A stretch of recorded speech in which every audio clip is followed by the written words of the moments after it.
Everyone, this is Liz from Be Willow. We are here in Baltimore, and most of you may not know, she inspired me to do the percent of the Google AdSense proceeds to plant conservation, because you've been really big into plant conservation. Yeah. Maybe after you started Be Willow, I think it's something that you kind of did, but tell me a little bit about Be Willow, when you opened up this plant shop and your ventures into plant conservation.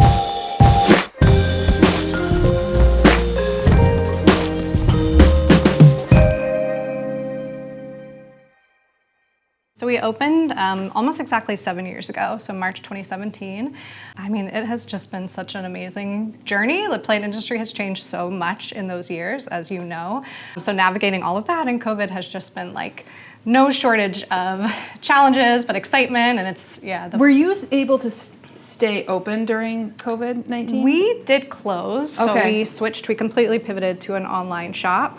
And then slowly we started to reopen like the front doorway. We set up like a little open the door, and we had a little stand basically. And we opened the front half of the shop, and then eventually the whole space reopened. Because if you opened in 2017, you weren't around that long before that kind of happened.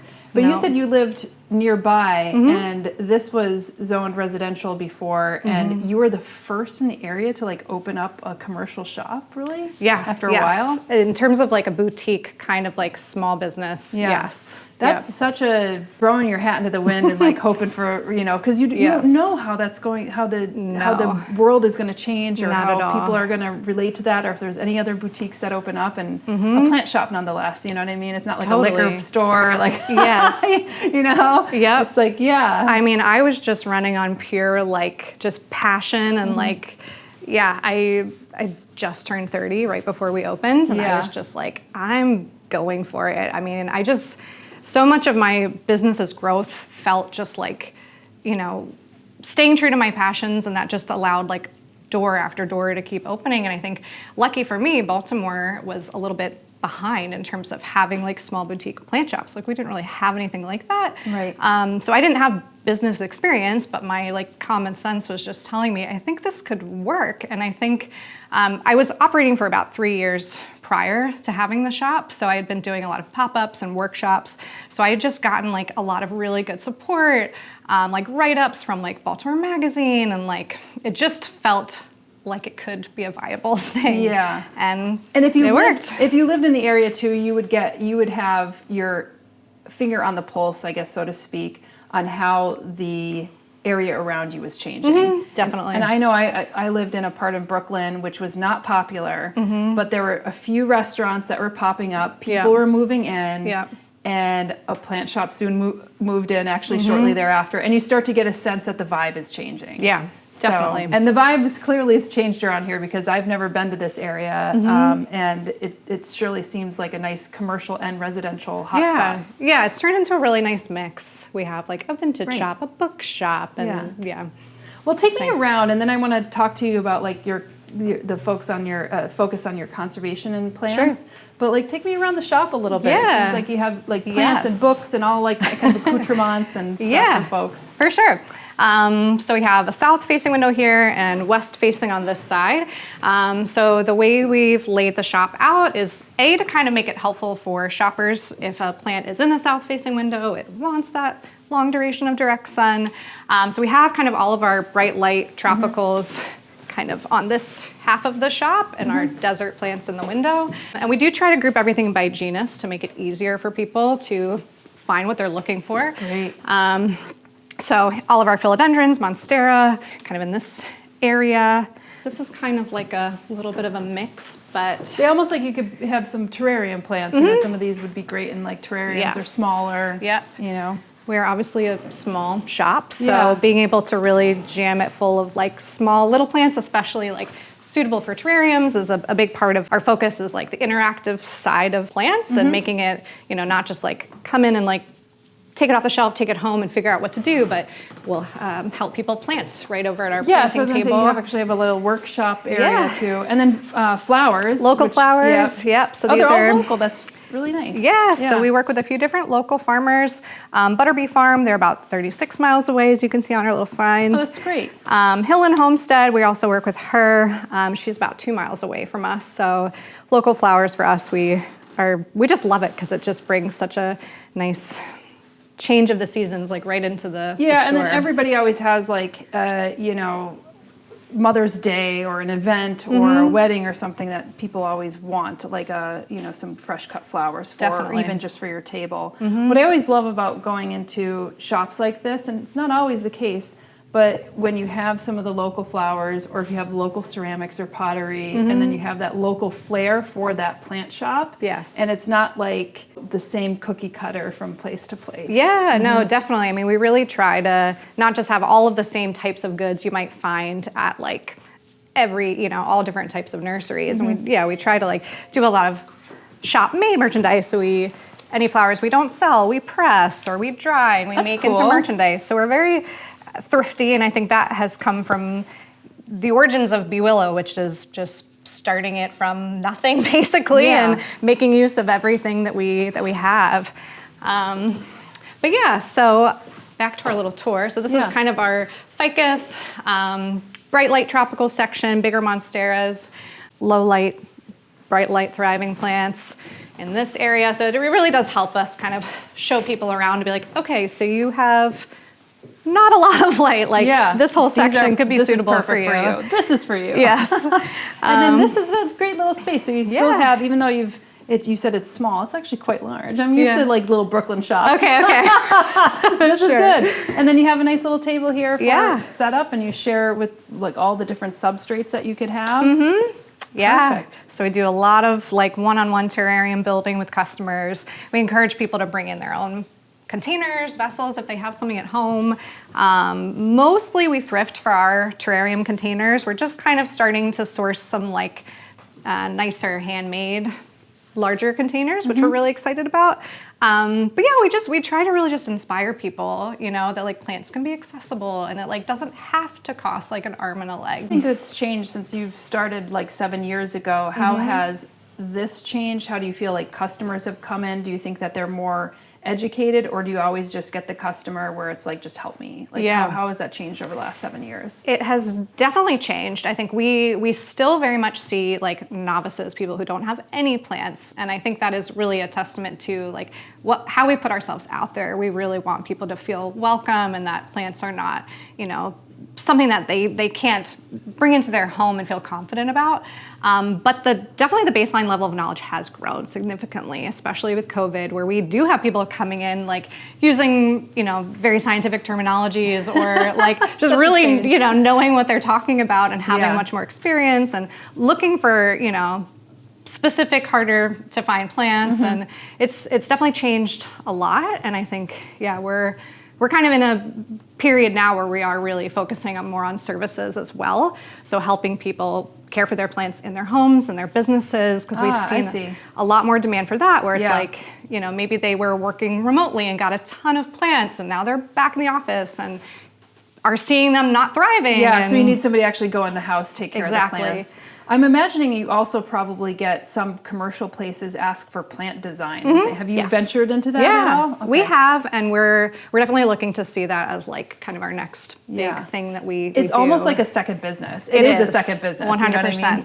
Yeah. You just manage it completely differently. You have different type of employees working, and so on that, because you said some people have they've been asking for scientific names, have become much more knowledgeable. Some people want rarer plants.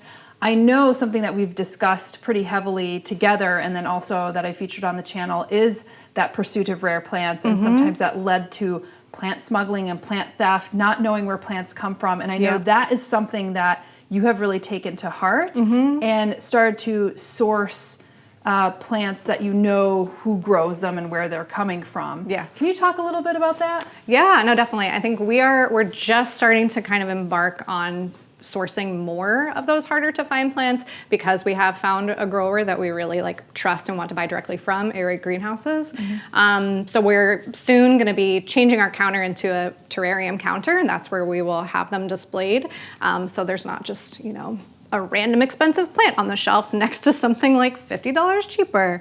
But yeah, I think we've just been waiting to kind of really dive into that until we're ready to kind of match not only having the plants in the store, but be able to have like signage that really specifically tells people like where these plants were grown and where are they native to, and are they a hybrid? Are they even like present in the wild? So just kind of wanting to take our time before we really start to stock a lot more harder to find rare plants, just because, yeah, we want to be able to do it in a way that stays true to our ethos. And your store was actually very integral. You and your store was actually very integral in getting some plants that had been smuggled back into where they're originally from. Can you talk a little bit about that? Because that was featured in the New York Times as well. Yeah, so trying to figure out the short way to go through that story. But basically a really good friend of mine, Jared Margulies, he was the first person to educate me about the fact that cacti are, a third of them are facing extinction, and there's all of this poaching and illegal smuggling going on. So that was, I think, around 2018 that he told me about that. And it just made me really scared. I was like, well, how do I know my plants aren't coming from, illicit sources? What does that mean for this whole industry? Like, am I complicit in something so terrible that I thought was so innocent? And I think so many people also just think is so innocent. There couldn't possibly be a black market, all of that. So that led me to really just wanting to connect with different groups and organizations that are, at the forefront of knowing all about this, the IUCN. We've also been now more so partnered with the Center for Plant Conservation. So just trying to really, connect with them and ask them, how do you guys need help? Like, what are ways that, we as a industry that represents people who love plants, so seems like an audience that would be readily interested in talking about this type of stuff. How can we help? And the two things they say, awareness and money. So we're like, okay, cool. So how can we help them with those two specific things? So that's really what I've focused on, is the awareness and fundraising. So we're working on designing a whole list of different types of goods that feature native plants that are facing extinction. We're just really trying to raise awareness and make that kind of a specific part of our business that hopefully most people, once they get to know us, understand that. I could show you too, there's a few examples of the conservation efforts we've done. So right now we're featuring the Venus flytrap. So we're working with the Center for Plant Conservation and the North Carolina Botanical Garden. So actually a former employee of mine is now a full-time illustrator, and that's so cool. she did this drawing, which we wanted it to kind of fit with our branding, so vintage botanical inspired. So this is the first in the series of our Conserve Our Native Plants. So does this is this grown in a way that is like proper, and then is there monies that go back, or how does this actually work then?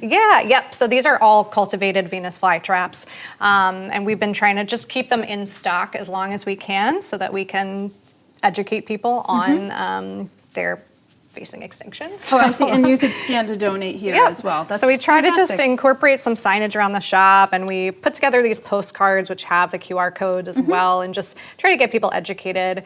And we also have this design currently as a tote bag. That's cool. Over there. We are working on all sorts of things. We're doing one with Fairchild. We're going to be featuring a maidenhair fern that's facing extinction in Florida. So that will be another piece of merchandise. So we're really excited. I think it's going to be just a wonderful way to kind of bring goods that people are already buying, but kind of make it an educational experience, and a portion of funds goes directly to the CPC. Amazing. But the donation that you were referring to, so we did work with the IUCN to raise some funds. It was just under $1,000, and they were trying to repatriate Copiapoa cacti. Copiapoa, that's what it was. I couldn't remember. I was like, was it Dudley or Copiapoa? But it was Copiapoa. Okay. Yeah, and so they had been seized in Italy. I think it was I don't want to misquote, but it was a very high amount of money, in the millions of dollars. And neither the Chilean or the Italian government would agree to fund sending them back. So the IUCN was like, okay, well, we're going to just try to source this money. And the $1,000 that I donated at the time was like that little extra bit of money that enabled the rest of them to be sent over. And the sad news about that is the last thing I heard from Jared was that those cacti at that point when I last talked to him, were still kind of sitting in a warehouse. Oh my gosh, yeah. So it's really sad, but I think it Yeah. does really illustrate, how can a small little plant shop in Baltimore, like thousands of miles away from where any of this is happening, make a difference? Yeah. How can we just hopefully prevent this from happening and make sure people aren't buying from, independent sellers who may not have the proper credentials to be selling plants, and just, and I think your podcast has obviously, Bad Seeds, been a huge part in getting that awareness out there. I also think that, like many of us who have purchased plants before, you kind of get a sense of whether a plant like probably came from the wild. It's true.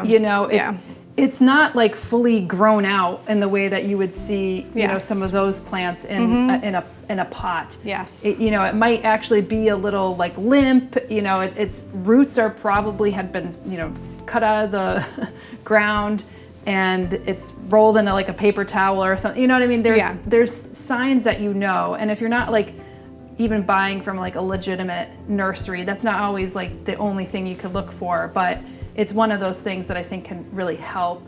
So thank you so much for going like the extra mile, here, and being like a source of information and education for folks as well, because it's a lot. Just running a plant shop is a big thing. Having employees and health insurance and this and that kind of stuff is a lot to navigate, especially opening up in a place where you're like one of the first commercial boutiques in the area. That's a lot to handle. But you've done so much good work, and I really appreciate it. And I'm so glad that I'm able to actually come here and check out your shop. Yeah, totally. As shared in this video, 1% of our Google AdSense proceeds go towards plant conservation. So your watch, subscribe, like, tips, and support go a long way and helps the channel grow. Also check out our online houseplant courses, which can be found at homesteadbrooklyn.com and houseplantmasterclass.com. And if you want to see more nature-first videos, then check out what I'm building with my partners over on our sister channel, Flock Finger Lakes. I'll see you in the next video.